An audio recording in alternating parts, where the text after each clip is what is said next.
So it's done it again in that short time.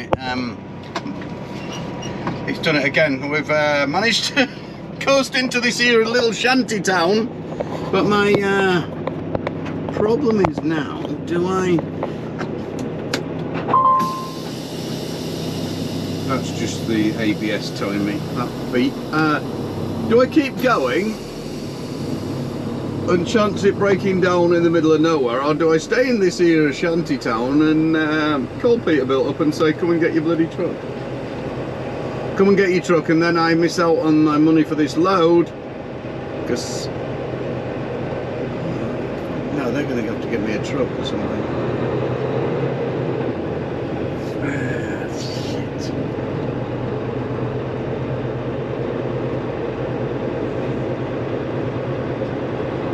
Oh, decisions. I know there's not a great rush for this chocolate because there was another load going in there anyway. And they're just storing it up kind of thing, so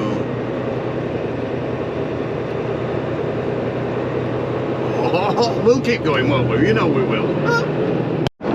Now that is a lot of grain. Oh, that's lots of bread. It's quite a little bit of bread there. Goodness golly geez. That's a lot of tonnage being brought in, isn't it?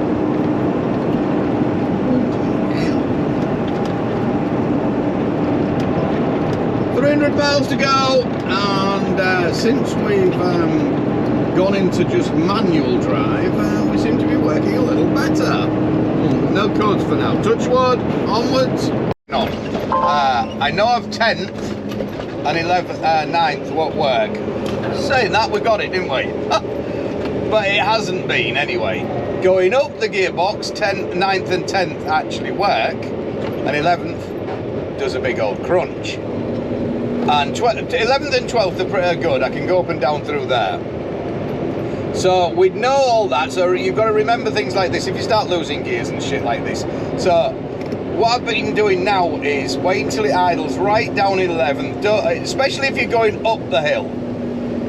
If you're going up the hill and you're pulling, I'm going down at the moment. I'll wait till it gets right down in the revs, get it right the way down, and then go 3 into 8th and then back into 9th. It'll do it that way going up. It is going to scream into your 8th, but hey, you know, you've got a gear rather than not having a gear. And 10th, that going up is all fine. But it stranded me a couple of times, kept trying to do it, and I'm just going down into 9th, from 10th into, from 11th into 10th, and it was just having none of it and leaving you stranded, slowly picking up more and more speed going down the hill. That's another thing as well. If you're in manual, don't flick it onto your last setting. All Freightliners are the same, and this Peterbilt, the Kenworth, is going to be the same as well. If you don't use your last setting on your Jake, if you pull it right on and use your last setting on your Jake, it's going to flick yourself into automatic. You don't want that, because then it'll start trying to change gear itself, and then before you know it, you're rolling down the hill with no gears at all, saying, "Oh, Bobby, I wish I wasn't here." Mentioned before, 10th is a nice versatile gear. You can get down quite a lot of the mountains pretty fast holding it in 10th. So we don't know really. Whereas a rule, I would have gone a little bit faster, gone up into 8, now go into 11, put my foot down, and then slow it down a little bit more. We're not gonna risk it. We're going forward, and that's all what we want. And we're gonna stop here and get some fuel. Because it's cheap, like the budget. Always get fuel before I get back into Washington. Washington fuel, that's pretty, isn't it? Washington fuel's really expensive, so I always fill up just before I get in, then I'll have enough from here to get me back up home and back out again. Who's the cheapest? We've got an array of them here, that's 55. I don't know, Absab Trappies, EZ Trap or whoever they are. Trip, sorry. Where's that 145? Oh, that's 19.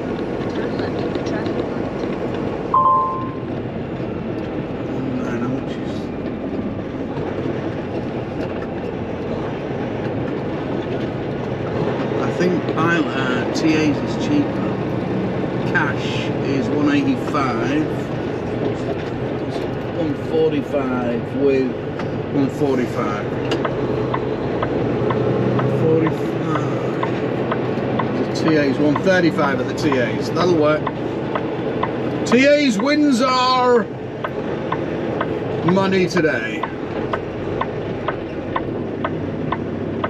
This is another one, when you're at set traffic lights, just get it into your third gear or whatever gear and then just do it. Just let's not try change gear through the junction or something like that. You don't want to be ending up halfway through the junction and it chucking its hand in and you've not got a gear or anything like that. Shit, no, I'm stuck out.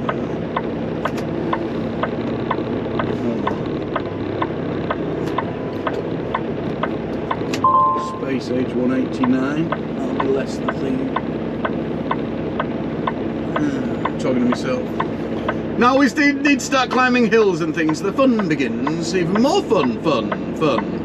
I've put it off till now, trying to get over the mountains. Can only run on the east side of the mountains for so long that I've told you before. The mountains run down the left-hand side, so down just before the sea. Basically, there's a big ridge of mountains all the way down there. So at some point, I have to go over them, which is coming up very shortly. So this is my biggest climb, this mountain, and we're just going to hold it in that gear. We've got it into 8th now, and we're gonna sit tight. No, 9th, sorry. We're gonna sit tight here, and if it speeds up a bit, it speeds up. This is my biggest mountain. I did miss one gear. It crunched, and we had a bit of a going on there, so we had to drop some speed, drop down into 7th, and then come back up again. But we recovered it pretty well, I thought. Considering we don't have a clutch pedal or shit like that, we're just gonna mess about with the electronics and hope it's gonna drop in, basically. So like, this is my biggest one. I've got this mountain, and then which I come off a junction to this. I come over the river into Washington, and you're straight into it, straight bush at you, and it's a big old climb for several miles. What will it be? I don't know, 8 miles or something like that, basically. Maybe a bit less than that. All the way up to the very top. But all the rest of the mountains after here, I'm gonna be able to get a run at and stuff like that, so I can throw it in hard, and we get halfway up before we start even worrying about changing gear. You know what I mean? Just keep it in that one gear. Don't try and do any heroics or changing halfway round. It has been going up into 10th, but I just don't want to risk it. You know, if we end up going backwards, try and setting off with a full load on here ain't gonna be much fun at all. Let's poke the finger, shake the stick.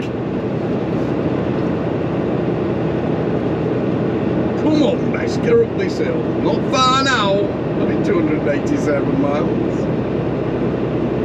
Only. Home sweet home. Here we are. We made it, actually. Maybe, you know, thinking in hindsight, it probably wasn't the best idea to take a limping truck on a 2,000 mile round trip, was it really? But hey, I'm a tight Yorkshireman, and I wanted to get my money out of it before we go on holiday. We're going on holiday, so I've got it booked in Marysville. We're just sorting some bits out and taking the bits out because we've got the Jeep, and we're going to put everything in the Jeep, all the bits that I usually hoard away to myself and take with us on our little camping while it's in down at Marysville. Hopefully they're going to find out what's wrong with the transmission. Today it worked pretty well going up and getting unloaded, but you know, it's got to go in. There still is some glitches there. There's something definitely not right, so I may as well take advantage while we're going on vacation, get it in there, and hopefully when I come back they'll have it fixed for maybe a month or so before something else happens. Seriously, I've mentioned so many times, I've never had so many problems with the truck. Just silly little things. At least we didn't have to get a tow this time, did we? So, you know, that's one bonus, I suppose, one blessing in disguise. And we managed to get her home. But she is a beautiful truck to drive. I can't fault that. And to live in, absolutely brilliant. Love it. These tyres, let me show you these tyres.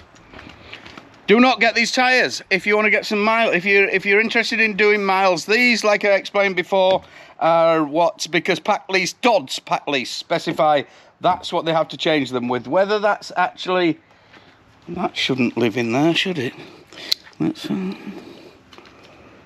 Oh, look at that offending weapon there, beastie. We can get that. That's only down to there. Yeah, these are by Les Schwab. You don't have Les Schwab in England, but they are a retread. I got him to put all Michelin cases. I said, I don't want them unless you can get me all Michelin cases, so they don't look that bad. They looked a nice tread and everything, you know. I thought, oh, well, it's not too bad. And to be fair, they're working out all right. They travel well. They didn't do any wobble straight out the pan. You know, they didn't like some of them. You get a little twist as it's going down the road. You can feel it before they bed in. They're absolutely brilliant. Grip really well. I hadn't had them in snow. Chunk missing off there. Chunk missing off there. I hadn't noticed that before. Richard's had the same problem with one of his. Not good, is it? It's what you get with a retread, though, isn't it? What are you going to expect? Buy cheap, buy twice. But yeah, because pack lease. Jesus, that one doesn't look good either, does it? Ooh. Oh, that looks iffy, doesn't it? What do you think? Oh, fuck. Maybe we'll just bang.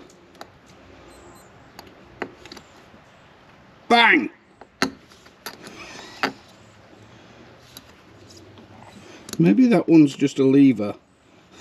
Look, there's another piece come off there as well. Yeah, we'll try and get that one. Shoot. I've got some shit going on, haven't I? Yeah, maybe they're not that good as I thought. No, they're it's only them bits. But yeah, pack lease, they pay for the tyres when they're worn out, so they replace them with these. This is their specification, but has to be on. I have lost, why not to fit them? I've lost about a mile a gallon. Plus, a mile plus a gallon in fuel. Losing. That's going to cost me thousands over the year. That's going to cost me about 8-9 grand. When you work it out, probably a bit more even. And I thought it was me going mad and everything when I had them put on, because it used to do good fuel mileage and things like that. And then I asked Richard. Richard's just had them put on as well. Exactly the same, 1.3, something like that. He's losing. Not good. You wouldn't believe it if somebody said to me, oh, a tread will make that much difference. Would have never have believed it, but no, the facts is there. It is. Anyway, so that's us. Holiday mode. Catch you all later. Thanks for watching. Bye-bye. You may be glad to know I am for sure. No bubbles. Bye-bye.